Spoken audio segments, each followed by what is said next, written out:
Madrid, 1943. A Spanish journalist sits in a dimly lit cafe, sipping coffee and reading the morning newspaper. To the casual observer, he's simply another reporter covering the news. But beneath the table, his hand passes a folded piece of paper to the man sitting beside him. The exchange takes seconds. No one notices. The journalist finishes his coffee, pays his bill, and walks out into the Madrid sunshine.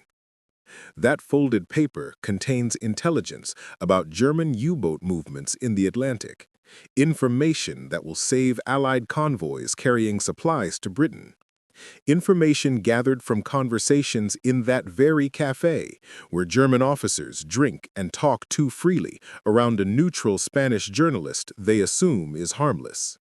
But this journalist isn't neutral at all. He's a spy. One of dozens of Spanish journalists who played the most dangerous double game of World War II. Spain was officially neutral during World War II. After a devastating civil war, dictator Francisco Franco declared his country would not take sides. But neutrality was an illusion. Spain became one of the most important espionage battlegrounds of the entire war, where German, British, American, and Soviet intelligence services fought a shadow war using journalists as their weapons. Welcome to Cipher Tales. Today, we decode one of the most extraordinary propaganda and espionage operations of World War II, the Spanish journalists who worked as spies. These weren't soldiers or trained intelligence officers. They were writers, photographers, and editors who used their press credentials as cover for an espionage. They filed newspaper articles by day and intelligence reports by night. They interviewed German diplomats to gather secrets for the Allies. They published propaganda disguised as journalism. And they risked execution every single day, walking the knife's edge between neutrality and treason. This is the story of how journalism became espionage, how neutrality became cover for the greatest intelligence war of World War II, and how Spanish reporters became some of the most valuable spies in World War II, gathering secrets that changed the course of history while hiding in plain sight behind typewriters and press passes. Spain's impossible position, the context of neutrality. To understand how Spanish journalists became spies, we must first understand Spain's precarious position during World War II. The country was exhausted, broken, and desperately trying to survive between two massive powers that wanted to drag it into war. Spain's civil war had ended just months before World War II began. From 1936 to 1939, Spain tore itself apart in a brutal conflict between Republican forces and nationalist rebels led by General Francisco Franco. Nearly 500,000 people died. Cities were bombed into ruins. The economy collapsed. When Franco finally won in April 1939, Spain was devastated. Infrastructure destroyed, population traumatized, resources depleted. Franco had received crucial support during the Civil War from Nazi Germany and Fascist Italy. Hitler sent aircraft, weapons, and the Condor Legion, German military units that fought for Franco. Mussolini sent tens of thousands of Italian troops. This support was decisive in Franco's victory. In return, Hitler expected Franco to join the Axis powers when World War II began in September 1939. But Franco hesitated. Spain was too weak to fight another war. The country couldn't feed its own population, let alone mobilize an army. Spanish cities still lay in ruins from the Civil War. Franco understood that entering World War II would finish destroying Spain regardless of which side won. So he pursued a policy he called non-belligerence, technically neutral but sympathetic to the Axis. This created an impossible balancing act. Franco needed to keep Hitler satisfied enough not to invade Spain, but neutral enough not to provoke Britain, whose naval blockade controlled Spain's access to food and fuel imports. He needed to appear pro-Axis to Germany while maintaining economic ties with the Allies. One wrong move could mean invasion from either direction. The result was a bizarre situation where Spain became a playground for espionage. Madrid and Barcelona filled with spies from every nation. German intelligence agencies, the Abwehr, SD, and Gestapo, established major operations in Spain. British MI6 and the Special Operations Executive built networks. American OSS officers arrived after the United States entered the war. Soviet NKVD agents operated in the shadows. And Spanish intelligence services played all sides against each other. In this environment, journalists became invaluable assets. A Spanish reporter with a press pass could access diplomatic circles, interview foreign officials, travel across Spain and even into occupied France or neutral Portugal. They could ask questions that would seem suspicious from anyone else, but were perfectly normal for a journalist. They could meet with sources in public without arousing suspicion. They were, in intelligence terminology, under natural cover. Their profession provided legitimate reasons for gathering exactly the kind of information intelligence services wanted. Both the Axis and Allies recognized this opportunity. They began recruiting Spanish journalists as intelligence sources and agents.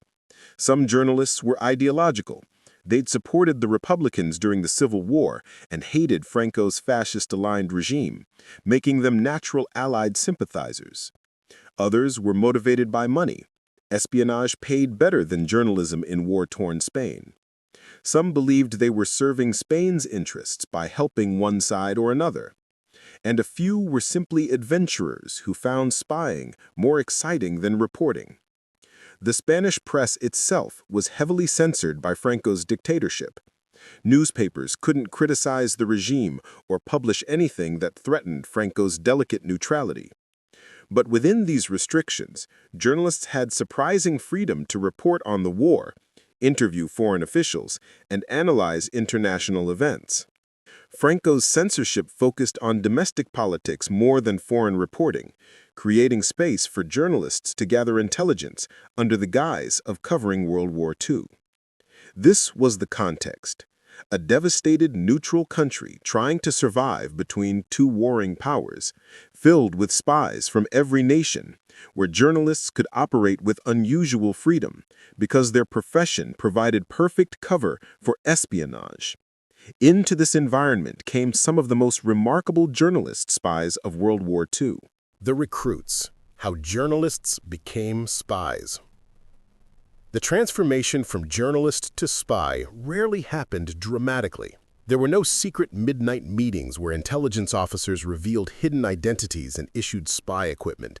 Instead, recruitment happened gradually, almost casually, through relationships that blurred the line between journalism and espionage until it disappeared entirely. Consider a typical recruitment scenario. A Spanish journalist, let's call him Luis, covers international affairs for a Madrid newspaper. His job requires cultivating sources in foreign embassies and diplomatic circles. He has coffee regularly with a British embassy official to discuss the war's progress, gathering information for articles.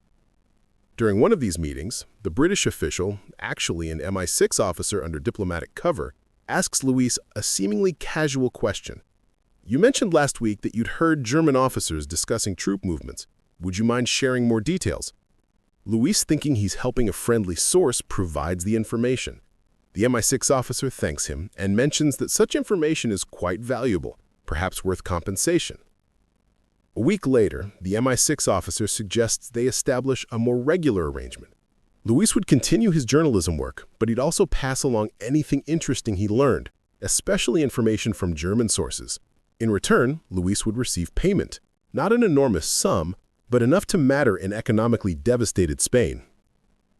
The MI6 officer frames this as helping Spain stay neutral. By providing Britain with intelligence, Luis helps prevent Germany from dragging Spain into war. Luis accepts. He tells himself he's still primarily a journalist. He's not stealing documents or breaking into offices. He's simply sharing information he learns naturally through his work.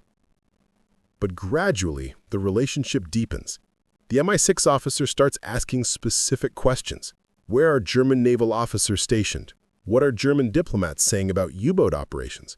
Can Luis travel to Barcelona and observe the German consulate? Luis's journalism work becomes increasingly directed by intelligence requirements. He chooses interview subjects based on intelligence value. He asks questions designed to extract specific information. He files newspaper articles, but also writes intelligence reports. The line between journalist and spy has vanished. Luis is now both, simultaneously and inseparably. This recruitment pattern repeated across Spain. British intelligence aggressively recruited Spanish journalists, recognizing their unique access. The British had advantages in this recruitment. Many Spanish intellectuals and journalists had supported the Republican side during the Civil War and viewed Britain as an ally against fascism. British intelligence could also offer financial rewards that desperate Spanish journalists needed. American intelligence, particularly after the OSS established operations in Spain in 1942, followed similar patterns. American officers targeted journalists with experience covering international affairs, those with language skills, and particularly those with access to diplomats and officials. The Americans offered not just money, but the promise of helping Spain avoid deeper involvement in the war. German intelligence services also recruited Spanish journalists, though often with different methods. The Abwehr, Germany's military intelligence agency, cultivated journalists who'd supported Franco during the Civil War and viewed Germany favorably. These journalists were often willing to provide information about Allied activities in Spain, ship movements at Gibraltar, British intelligence operations, American diplomatic efforts. Some Spanish journalists became double agents, working simultaneously for both Axis and Allied intelligence services. They'd provide the Germans with relatively harmless or even false information while passing genuinely valuable intelligence to the British or Americans. This was extremely dangerous. Discovery by either side meant certain execution, but financially lucrative and, for some, ideologically satisfying. The Franco regime's own intelligence services, particularly the Alta Comisaría de España en Marruecos, and military intelligence, also recruited journalists. Franco wanted his own intelligence about what foreign powers were doing in Spain. Spanish intelligence officers would approach journalists with patriotic appeals, help Spain navigate this dangerous period by providing information about foreign activities. By 1943, dozens of Spanish journalists were actively working for one or more intelligence services. They formed networks with senior journalists recruiting younger colleagues. They developed specializations. Some focused on German sources, others on Allied diplomats, some on military matters, others on economic intelligence.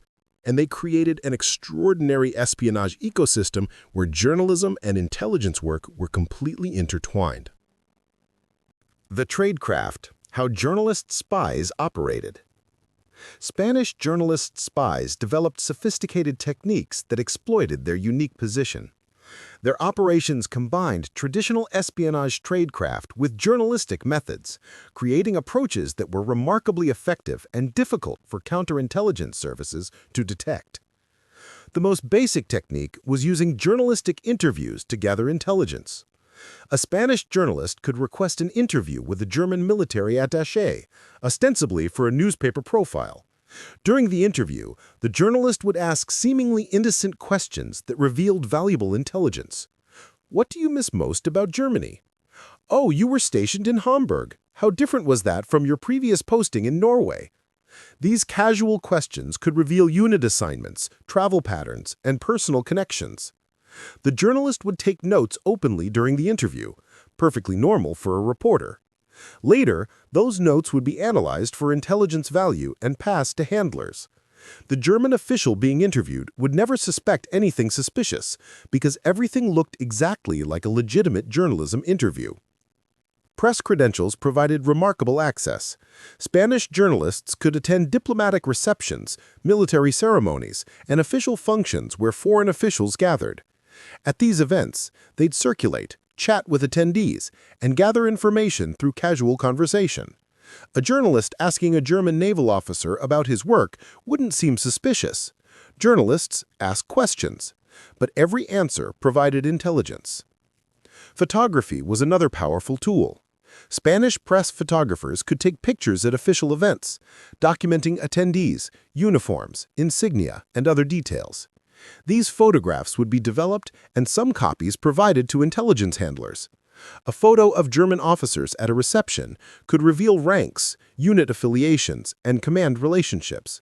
A photo of a ship in Barcelona harbor could identify vessel types and capabilities. Travel was crucial to journalists' spy operations. Spanish journalists could travel across Spain relatively freely, unlike foreign nationals who faced restrictions. They could visit ports, observe military installations, and travel to border regions. A journalist writing an article about wartime conditions in Barcelona could legitimately visit the port and observe what ships were present, gathering intelligence on German and Italian naval movements. Some journalist spies traveled to occupied France or Portugal on reporting assignments. These trips provided opportunities to gather intelligence unavailable in Spain and to serve as couriers for resistance networks. A Spanish journalist traveling to Lisbon could carry messages or documents hidden in their luggage, protected by press credentials that usually meant less thorough searches at borders. Communication with intelligence handlers required careful tradecraft. Direct meetings were risky and infrequent. Instead, journalist spies used dead drops, hiding intelligence reports in predetermined locations for handlers to collect later. A journalist might leave a rolled newspaper containing documents under a specific bench in Retiro Park. The handler would retrieve it later. Neither party was exposed to direct contact that might be observed. Some journalist spies used their own newspaper articles as signaling mechanisms. An article published on a specific date with certain keywords or phrases could alert handlers that urgent intelligence was available or that a meeting was requested. The article itself was innocent, but to those who understood the code, it carried hidden meaning. Encrypted communication was sometimes possible. Spanish journalist spies working for British or American intelligence received basic cipher training. They'd write innocuous-seeming letters or postcards containing encrypted messages. A postcard describing a nice afternoon in Madrid might actually encode information about German troop movements. The encryption was usually simple, sophisticated enough to defeat casual observation, but not complex enough to attract serious counterintelligence attention. The most valuable journalist spies cultivated long-term sources among foreign officials. A Spanish journalist might develop a genuine friendship with a German embassy secretary over months of regular contact. The secretary, trusting the journalist and perhaps lonely in a foreign country, would gradually share information, complaints about work, gossip about colleagues, details about embassy operations. The journalist would sympathetically listen, remember everything, and report it to intelligence handlers. This source cultivation required patience and psychological skill. The journalist had to be genuinely likable and trustworthy while constantly manipulating the relationship for intelligence purposes. It was extraordinarily exhausting work, maintaining false friendships built on exploitation. But it was extraordinarily effective. Some of the most valuable World War II intelligence came from such relationships. Counterintelligence was a constant threat. German and Italian intelligence services knew that Spanish journalists might be working for the Allies. They conducted surveillance, tested journalists with false information to see if it leaked, and occasionally arrested suspected journalist spies. Spanish journalists had to maintain perfect operational security. One mistake could mean torture and death. The intelligence gathered by Spanish journalist spies was remarkably diverse and often critically important to Allied operations. These weren't amateur observers collecting rumors. They were skilled professionals with access to information that traditional espionage methods struggled to obtain. Naval intelligence was perhaps the most valuable. Spain's geographic position made it crucial for monitoring Axis naval operations in the Atlantic and Mediterranean. Spanish journalist spies in Barcelona, Cadiz, and other ports observed German and Italian vessels, noting ship types, armaments, supply patterns, and departure schedules. This intelligence helped the Allies track Axis naval movements and plan convoy routes that avoided submarine patrols. One documented case involved a Spanish journalist working for British intelligence who observed German U-boats refueling at Spanish ports, violations of Spain's official neutrality. The journalist photographed the submarines under cover of documenting port activities for a newspaper article. Those photographs provided technical intelligence about U-boat capabilities and confirmed that Germany was using Spanish facilities despite Franco's claims of neutrality. British naval intelligence used this information to pressure Spain into restricting German access and to adjust convoy strategies. German troop movements through Spain were another intelligence priority. Despite official neutrality, German personnel and equipment sometimes transited through Spain, particularly in the early war years. Spanish journalist spies documented these movements, counting trucks, noting unit markings, observing directions of travel. This intelligence helped Allied commanders understand German force dispositions and logistical capabilities. Economic intelligence was crucial for understanding Axis war production.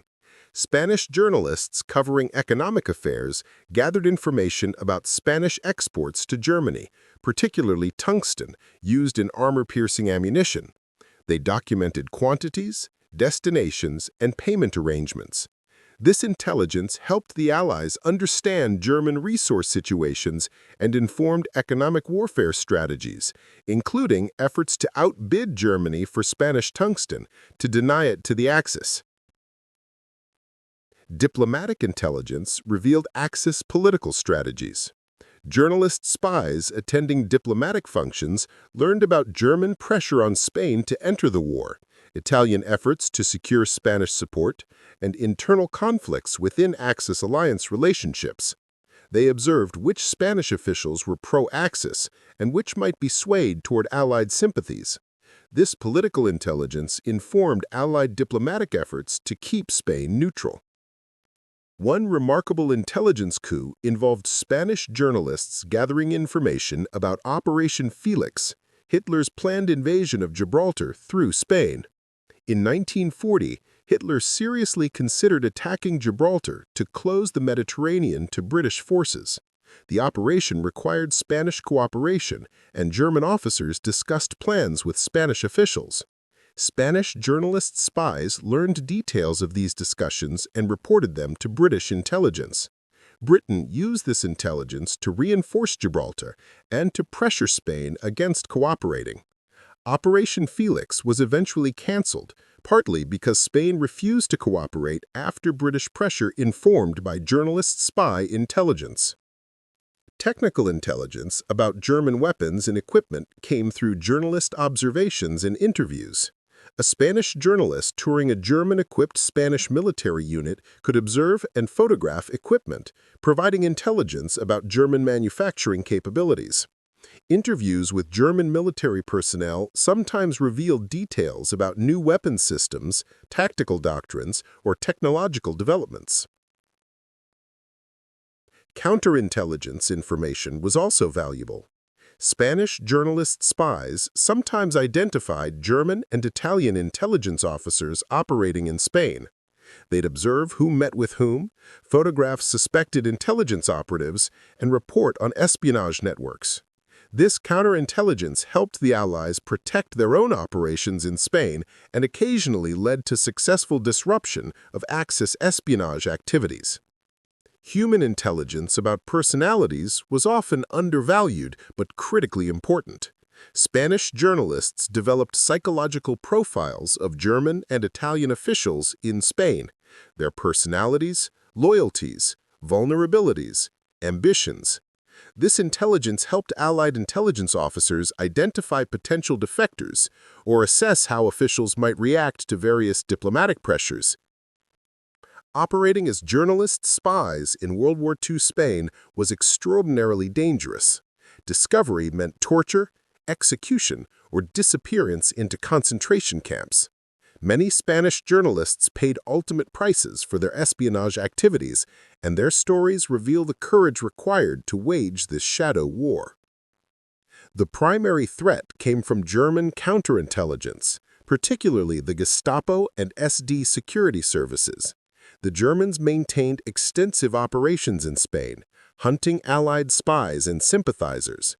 They conducted surveillance on Spanish journalists suspected of intelligence work, intercepted communications, and infiltrated Spanish press circles with informants. German counterintelligence was sophisticated, ruthless, and often effective. When the Germans identified a journalist spy, the consequences were severe. Spanish neutrality provided some protection. The Germans couldn't simply arrest Spanish citizens on Spanish soil without provoking diplomatic incidents. But they found ways around this limitation. German agents would kidnap suspected spies and transport them across borders to German-controlled territory or to concentration camps. Some Spanish journalists simply disappeared, last seen being forced into cars by men speaking German. One documented case involved a Spanish journalist named Luis Fernandez, a pseudonym used in intelligence documents, who worked for British intelligence gathering information about German naval activities. German counterintelligence suspected him and began surveillance. Fernandez's MI6 handler warned him to cease operations and leave Spain. Before Fernandez could escape, German agents kidnapped him from a Madrid street in broad daylight. He was driven to the French border, smuggled into occupied France, and sent to Mauthausen concentration camp. Fernandez died there in 1943. His family never learned exactly what happened. He simply vanished. Other journalist spies faced arrest by Spanish authorities. While Franco's regime maintained neutrality, Spanish intelligence services sometimes detained journalists suspected of espionage to placate German pressure. These arrests were usually framed as violations of press regulations or sedition, rather than explicit espionage charges, maintaining the fiction of neutrality. But detained journalists faced interrogation, imprisonment, and sometimes torture. The Spanish Guardia Civil and military intelligence services operated internal security networks monitoring journalists. They opened mail, tapped phones, and followed suspected spies. Spanish journalist spies had to assume constant surveillance by their own government, adding layers of operational complexity and danger. Beyond physical danger, journalist spies faced constant psychological stress. They maintained elaborate deceptions, pretending to be neutral journalists while serving Allied intelligence, maintaining false friendships with sources they were exploiting, filing innocent newspaper articles while writing intelligence reports. The cognitive dissonance was exhausting. They couldn't confide in family members who might inadvertently reveal something dangerous. They lived with constant fear of exposure and with guilt over manipulating people who trusted them. Some journalist spies broke under the pressure. They became paranoid, seeing threats everywhere. Some turned to alcohol, trying to numb the stress. A few committed suicide. The psychological toll of espionage work, combined with the dangers of operating in a neutral country filled with hostile intelligence services, destroyed lives even when physical violence didn't occur. There were also economic and professional consequences. Journalist spies who were exposed but survived faced destroyed careers. Spanish newspapers, already under Franco censorship, wouldn't employ journalists associated with espionage scandals. These individuals found themselves unemployable, blacklisted, and under permanent suspicion. Some fled Spain after the war, becoming refugees in countries whose intelligence services they'd served. The families of journalist spies also paid prices. Children were bullied at school because their father was suspected of being a spy, wives faced social ostracism, elderly parents were questioned by police. The shame and danger extended beyond the individual spy to everyone connected to them. Despite these dangers, Spanish journalist spies continued their work throughout the war. They were motivated by ideology, belief in the Allied cause against fascism, by patriotism, helping Spain stay neutral by providing intelligence that prevented greater Axis pressure, by financial need, espionage paid better than journalism in devastated Spain, and by courage, simple human bravery in the face of terrible risk. The double agents, playing all sides. Among the most fascinating Spanish journalist spies were the double agents, journalists who simultaneously worked for both Axis and Allied intelligence services, playing an extraordinarily dangerous game that required exceptional skill, nerves, and luck. The most famous double-agent journalist was Juan Pujol Garcia, though he operated primarily from Britain rather than Spain for most of the war. Pujol initially tried to work as a double-agent journalist in Spain, but faced difficulties convincing British intelligence to recruit him. Eventually, he created an elaborate fake network and became Agent Garbo, one of World War II's most successful double agents. But Pujol's early attempts in Spain demonstrated both the potential and challenges of journalist double agents. In Spain itself, several journalists successfully operated as double agents.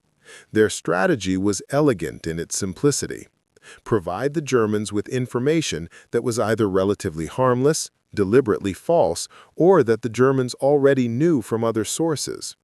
Simultaneously, provide the British or Americans with genuinely valuable intelligence gathered from German sources. This required careful calibration, giving each side enough to maintain trust without genuinely compromising the other. Consider how this worked in practice. A Spanish journalist double agent might learn from a British source that a convoy would travel a specific route, information the British wanted the Germans to know because it was false, designed to draw U-boats away from the real convoy route. The journalist would pass this false information to German intelligence, who'd believe they were receiving valuable intelligence from their Spanish spy. The Germans would act on the information, positioning U-boats in the wrong location. The journalist would observe German reactions and report back to British intelligence, confirming that the deception worked.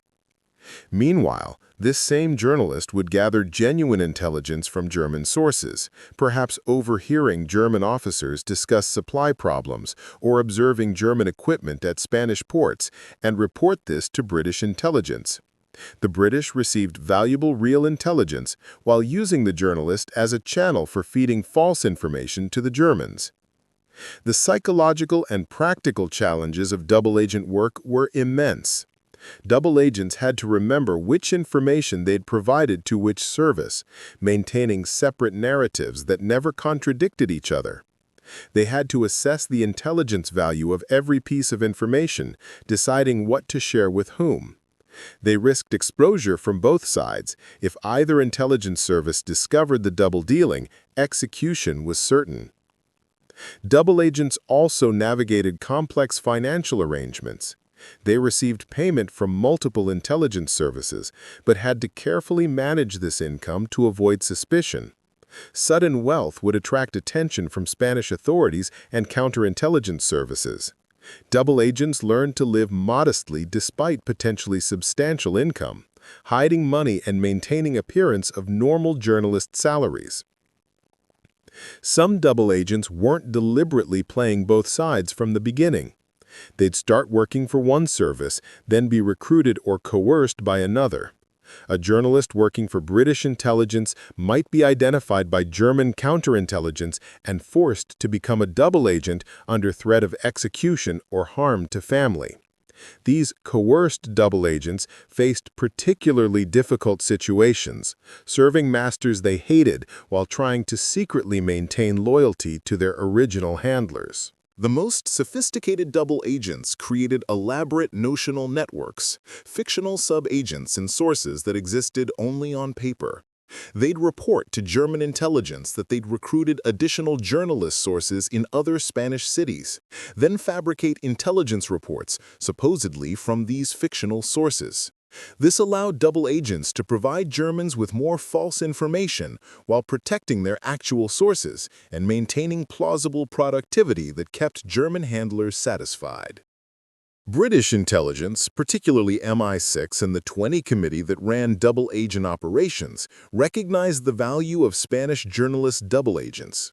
They provided careful guidance, helping journalists craft false information that seemed credible while avoiding contradictions that might expose the deception. This required close coordination and trust between intelligence handlers and their journalist agents. The most successful double agents understood psychology profoundly. They knew what information German handlers wanted to hear and crafted reports that confirmed German expectations while subtly misleading. They understood how to build trust through small, accurate details while embedding larger falsehoods. They were psychological operators as much as intelligence gatherers. Double agent work also had long-term strategic value beyond individual intelligence reports. By controlling what the Germans believed about Allied activities in Spain, double agents shaped German strategic assessments. If Germans believed their Spanish journalist spies were providing good intelligence, they'd make decisions based on that false information, leading to strategic mistakes that benefited the Allies. The aftermath, post-war consequences. When World War II ended in 1945, Spanish journalist spies faced uncertain futures. Some were celebrated secretly by the intelligence services they'd served. Others faced continued danger from Franco's dictatorship. Many simply disappeared into obscurity, their wartime espionage activities remaining classified secrets for decades. For journalists who'd worked for the Allies, the immediate post-war period brought both relief and new dangers. Germany had been defeated, eliminating the threat from German intelligence services. But Spain remained under Franco's dictatorship, which had become increasingly paranoid about internal opposition. Franco saw former resistance fighters and anti-fascist activists as threats to his regime. Journalists who'd spied for the Allies during the war were suspected of communist sympathies or connections to opposition movements. British and American intelligence services tried to protect their former Spanish assets.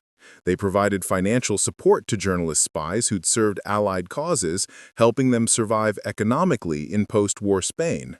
Some journalist spies were quietly moved to Latin America or other safe locations if they faced immediate danger from Franco's security services. But resources were limited, and not every journalist spy received protection. Some Spanish journalists who'd worked for the Axis during the war faced Allied investigations. Those who'd provided intelligence to Germany or Italy were considered potential war criminals or collaborators. However, prosecution was complicated by Spain's neutral status and by the fact that providing intelligence to Germany from neutral Spain wasn't technically a war crime. Most journalist collaborators faced social ostracization and career destruction rather than formal punishment. The Franco regime conducted its own investigations of journalists suspected of wartime espionage. Spanish intelligence services compiled lists of journalists who'd worked for foreign powers, considering them security threats regardless of which side they'd served. Some journalists were quietly blacklisted from employment. Others faced police harassment, regular interrogations, or travel restrictions. Franco's dictatorship maintained control through fear, and former spies, even those who'd served Allied intelligence, represented the kind of independent thinking Franco's regime despised. Many journalist spies never discussed their wartime activities. Intelligence services required them to maintain secrecy even after the war ended. British and American intelligence files on Spanish operations remained classified for decades. The journalists themselves often stayed silent from fear, habit, or simply wanting to move past traumatic experiences. Families sometimes didn't learn about their relatives' espionage activities until decades later when some documents were declassified. The professional impact on Spanish journalism was significant but subtle. After the war, many of Spain's most talented journalists, those who developed sophisticated intelligence-gathering skills during wartime espionage, found themselves unable to work openly in Spain's censored press. Some left the country, working for foreign news organizations in Latin America, Europe, or the United States. Others shifted to different professions entirely. Their journalistic careers effectively ended by association with wartime intelligence activities. Franco's dictatorship continued until his death in 1975. Throughout this period, Spanish journalism remained heavily censored, and the relationship between journalism and intelligence work remained murky. The Franco regime maintained its own journalist informant networks, expecting Spanish reporters to inform on opposition activities. This created a poisonous atmosphere where journalism and spying remained intertwined, though now serving a domestic dictatorship rather than foreign intelligence services. When Spain transitioned to democracy after Franco's death, some wartime journalist spy stories began emerging. Elderly former journalists published memoirs or gave interviews about their espionage activities. Historians gained access to previously classified Spanish, British, and American intelligence documents. The full picture of Spanish journalist spies' contributions to World War II intelligence operations gradually became clearer. Recognition came slowly and often posthumously. Some former journalist spies were honored by the intelligence services they'd served. Britain awarded some Spanish journalists who'd worked for MI6, though these honors were often classified and not publicly announced. The United States similarly recognized valuable assets. But most Spanish journalist spies received no formal recognition, their contributions remaining unknown outside classified intelligence histories. The legacy of journalist spies. So what should you remember about the Spanish neutral journalists who worked as spies? What does their story teach us about the relationship between journalism, espionage, and neutrality during World War II? First, understand that neutrality during World War II was rarely what it appeared. Spain was officially neutral, but Spanish territory became one of the war's most important espionage battlegrounds. Neutral status didn't mean staying out of the conflict. It meant becoming a space where all sides fought covertly. Spanish journalists embodied this paradox, officially neutral professionals who were actually combatants in an intelligence war. Second, recognize that journalism and espionage share fundamental similarities. Both professions gather information through interviews, observation, and source cultivation. Both require building trust while maintaining skepticism. Both operate on the principle that information is valuable and that knowing secrets provides power. The Spanish journalist spies didn't dramatically transform when they became intelligence assets. They simply redirected their professional skills toward espionage purposes. This similarity carries uncomfortable implications. If journalism naturally overlaps with intelligence gathering, where's the ethical boundary? Spanish journalist spies during World War II served causes most of us would consider just: stopping fascism, preserving Spanish neutrality, preventing greater destruction. But the techniques they used, manipulating sources, deceiving interview subjects, using press credentials as cover for espionage, violated journalistic ethics and could be applied to unjust causes equally well. Third, appreciate the extraordinary courage these journalist spies demonstrated. They operated under constant surveillance, knowing that discovery meant torture and death. They maintained elaborate deceptions while living normal lives. They risked everything: careers, families, lives, to gather intelligence they believed mattered. Whatever we think about the ethics of journalist spying, we can recognize the bravery of individuals who faced such dangers. Fourth, understand that the intelligence gathered by Spanish journalist spies genuinely mattered. This wasn't peripheral espionage producing marginal value. Spanish journalists provided critical intelligence about Axis naval operations, military capabilities, diplomatic strategies, and economic resources. They helped the Allies maintain Spanish neutrality by providing information that informed diplomatic and economic pressure. They contributed to the larger Allied intelligence picture that enabled victory.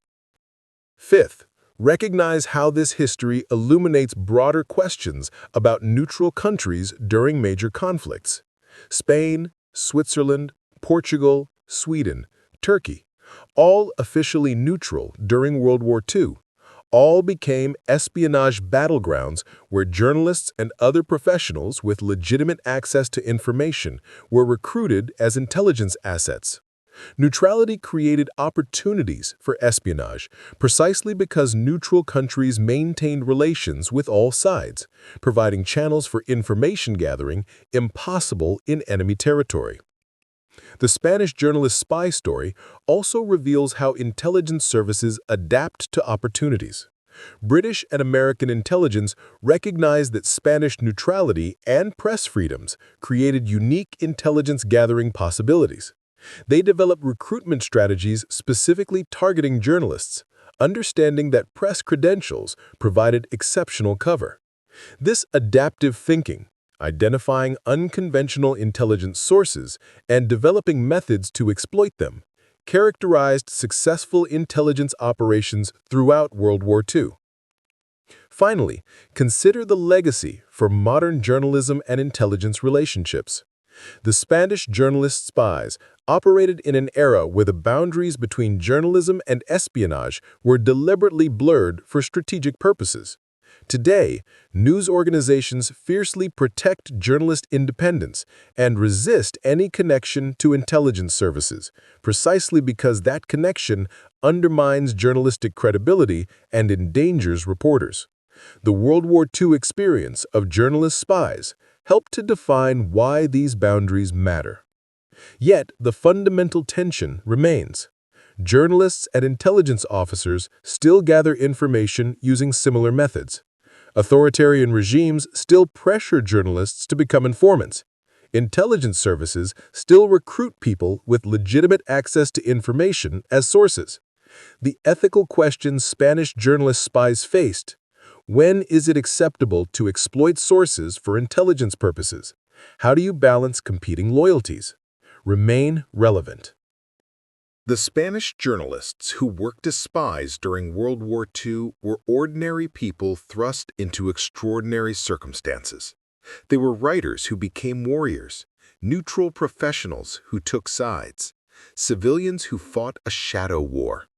They sat in cafés gathering intelligence instead of standing on battlefields firing weapons. But they fought nonetheless, using typewriters and press passes as weapons, risking execution with every interview, every photograph, every intelligence report sent to Allied handlers. Their story reminds us that wars are fought on multiple fronts, not just military battlefields, but also in the shadows, in diplomatic circles, in the manipulation of information and the gathering of secrets. Spain's supposed neutrality was an illusion, or perhaps more accurately, it was a different kind of battlefield where journalists became soldiers and information became ammunition. These journalist spies saved lives. The naval intelligence they provided helped protect Allied convoys crossing the Atlantic. The diplomatic intelligence they gathered helped keep Spain neutral, preventing another nation from being dragged into the war's destruction. The military intelligence they collected informed Allied strategies that shortened the war. Their work mattered, even if history barely remembers their names. But their story also carries warnings. When journalism becomes indistinguishable from espionage, when reporters become spies, the profession itself is compromised. Sources can't trust journalists who might be intelligence agents. Readers can't trust reporting that might be propaganda. The entire foundation of journalism, independent gathering and dissemination of truth, crumbles when corrupted by intelligence connections. The Spanish journalist spies operated in a moment when these ethical boundaries seemed less important than defeating fascism. Many would argue their choice was correct, that stopping Hitler justified the compromise of journalistic ethics. Others would argue that once you accept journalism as cover for espionage, you've destroyed what makes journalism valuable in the first place. There's no simple answer to this ethical dilemma, but the story of Spanish journalist spies forces us to confront it. They were heroes who saved lives and fought fascism. They were also people who violated the trust of sources, manipulated relationships for intelligence purposes, and blurred boundaries between journalism and espionage. Both things can be true simultaneously. This was Cipher Tales, decoding the hidden history of World War II propaganda and espionage. The Spanish neutral journalists who worked as spies prove that neutrality is often an illusion, that journalism and espionage share uncomfortable similarities, and that ordinary people can become extraordinary heroes when history demands it. These journalists didn't carry weapons or wear uniforms, but they fought with courage, skill, and determination, gathering secrets that changed the course of World War II. If you want to decode more extraordinary secrets from World War II, subscribe to Cipher Tales. Hit that like button if this story of journalist spies amazed you. Comment below and tell us, what other espionage operations should we decode next?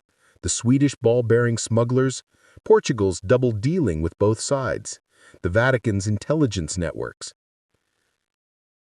The Spanish journalists who spied during World War II walked a knife's edge between neutrality and commitment, between journalism and espionage, between safety and danger.